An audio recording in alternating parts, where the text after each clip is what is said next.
Assalamualaikum warahmatullahi wabarakatuh. Halo semuanya, bagaimana kabarnya teman-teman? Pada kesempatan kali ini, mari kita belajar fisika pada materi gerak parabola. Nah, gerak parabola sendiri kita dapat definisikan sebagai gerak benda yang membentuk lintasan parabola atau parabolik. Gerak ini merupakan gerak dua dimensi yang terdiri dari gerak lurus beraturan pada sumbu X dan gerak lurus berubah beraturan pada sumbu Y. Oleh karena itu, gerak ini memiliki kecepatan pada arah sumbu X dan sumbu Y. Gerak ini merupakan besaran vektor di mana ia memiliki besar dan arah kecepatan. Gerak parabola menempuh lintasan yang arahnya sepenuhnya dipengaruhi oleh gravitasi. Nah, berikut ini merupakan contoh fenomena dalam kehidupan sehari-hari yang berkaitan dengan gerak parabola, yaitu bola yang memantul dan juga aliran pada air mancur. Selain itu, kita dapat menjumpai ketika seseorang menendang bola dengan sudut tertentu atau bentuk lintasannya yang melengkung ketika ia melempar bola basket dan yang lain-lainnya.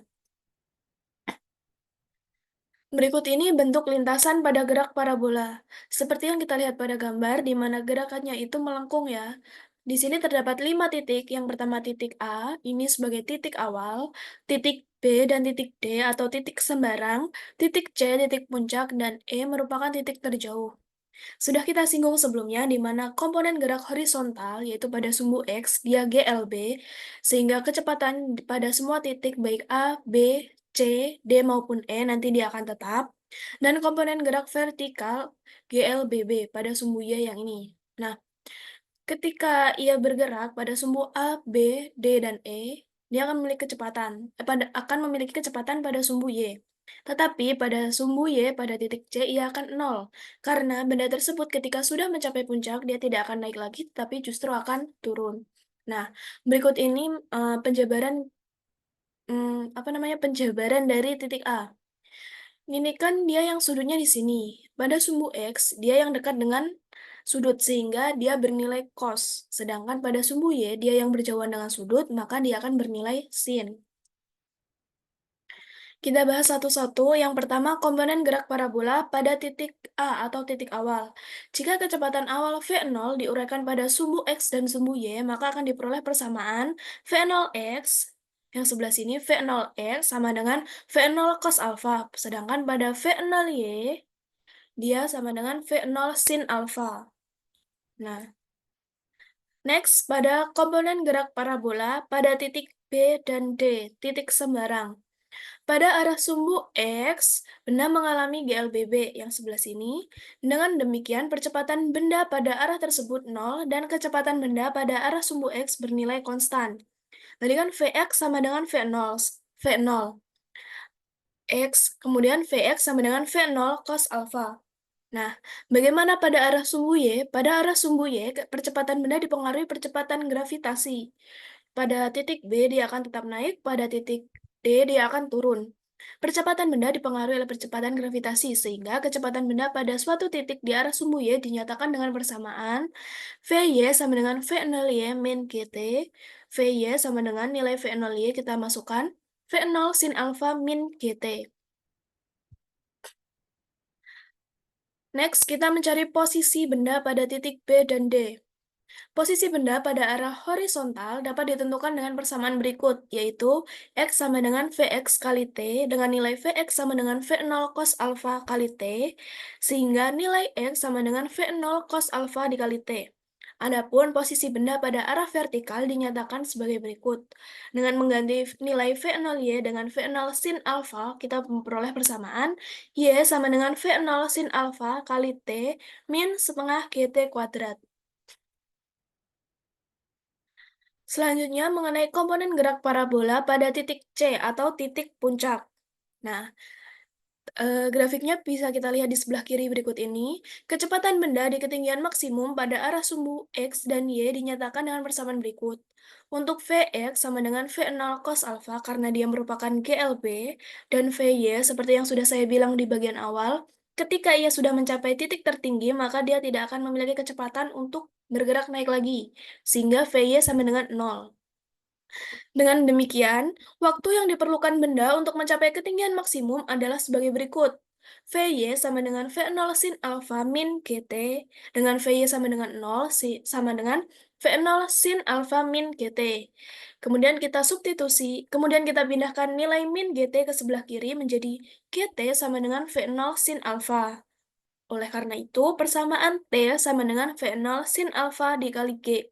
Nah, maaf, T sama dengan V0 sin alfa per G.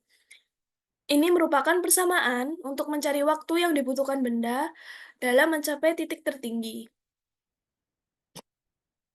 Selanjutnya, mencari ketinggian maksimum. Nah, bisa disebut dengan Ymax karena dia pada sumbu Y maksimal ataupun Hmax. Ketinggian maksimum yang dicapai benda adalah sebagai berikut. Ymax sama dengan V0 sin alfa dikali T min setengah GT kuadrat.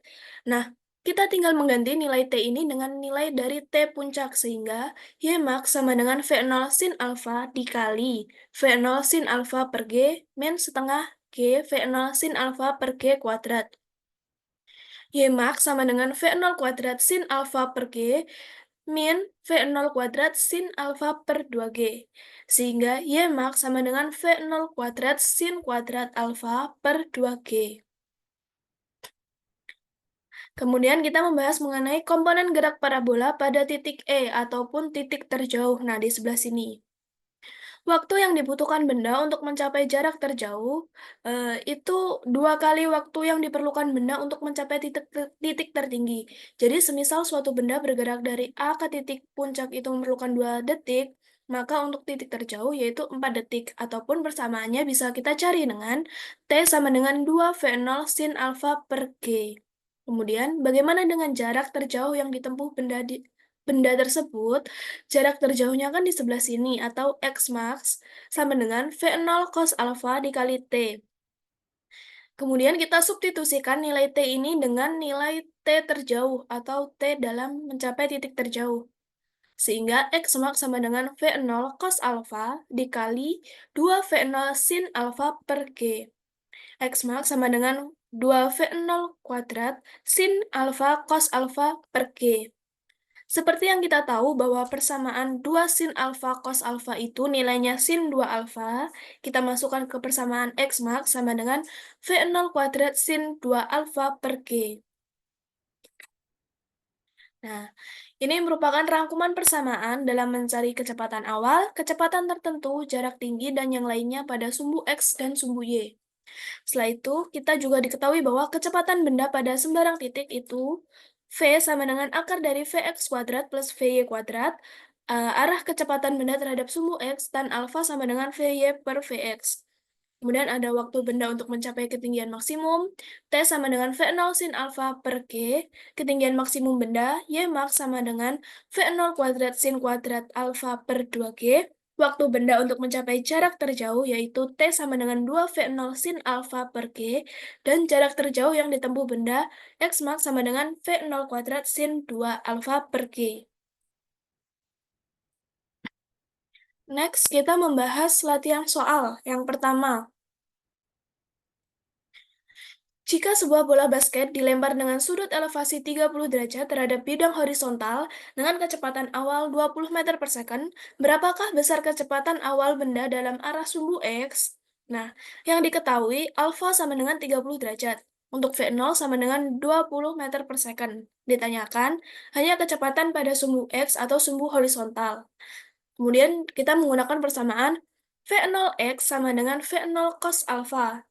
V0X sama dengan 20 cos 30 derajat atau setengah akar 3, sehingga 20 dikali setengah akar 3.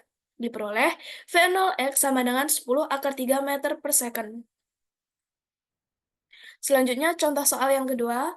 Jika sebuah bola basket dilempar dengan sudut elevasi terhadap sumbu X adalah 30 derajat, dengan kecepatan awal bola adalah 20 meter per second. Jika percepatan gravitasinya 10 meter per second kuadrat, berapakah ketinggian maksimum bola? Nah, yang diketahui, alfa sama dengan 30 derajat, V0 sama dengan 20 meter per second, dan gravitasi atau percepatan gravitasi 10 meter per second kuadrat. Ditanyakan Gmax atau ketinggian maksimal. Kita menggunakan persamaan Y max sama dengan V0 kuadrat dikali sin kuadrat alfa per 2G. Kita substitusikan nilai alfa V0 dan G, sehingga diperoleh Y max sama dengan 20 kuadrat dikali sin kuadrat 30 per 2 dikali 10. Sin kuadrat 30 kita sinkan dulu dari nilai 30. Kemudian kita kuadratkan sehingga diperoleh Y max sama dengan 40 dikali setengah kuadrat per 4 per 20. Y max sama dengan 20 dikali seperempat. Ini yang 400 langsung kita bagi 20 sehingga diperoleh 20. Setengah kuadrat yaitu seperempat. Y max sama dengan 20 per 4 atau 5 meter. Nah, demikian pemaparan materi yang dapat saya sampaikan. Apabila ada kurang lebihnya mohon maaf. Semoga dapat bermanfaat untuk kita semua. Akhir kata, wassalamualaikum warahmatullahi wabarakatuh.